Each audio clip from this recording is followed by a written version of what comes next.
Welcome to TNT Trends and Tour Channel. Ayon sa PhilStar ngayon, Rico nadulas si Maris Racal sa Rainbow Rumble appearance, Manila, Philippines. Nagkaroon ng humorous slip-up ang aktres na si Maris Racal sa isang game show appearance, na nagkamali sa pagkakarinig sa inaakala niyang pangalan ng ex-boyfriend niyang si Rico Blanco.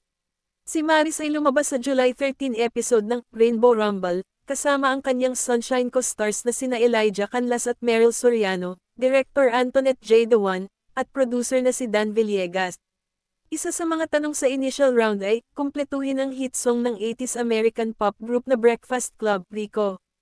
The game show's host, Luis Manzano, audibly said, blank, after, Rico, leading to him say Rico blank.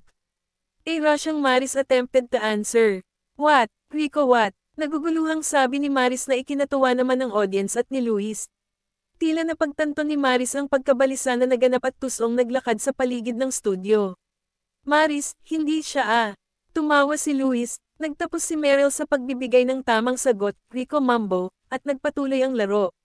Ang episode ay ipinalabas halos eksaktong isang taon mula nang kumpirmahin ni Maris na hiwalay na sila ng dating River Maya frontman mula nang ihayag ang kanilang relasyon noong 2021.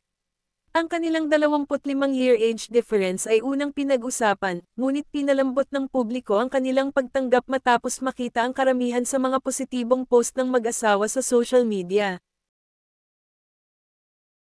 Please don't forget to subscribe TNT Trends and Tour channel, please click the notification bell to notify you in our next video, and please like and share and comment down below. Thank you for watching.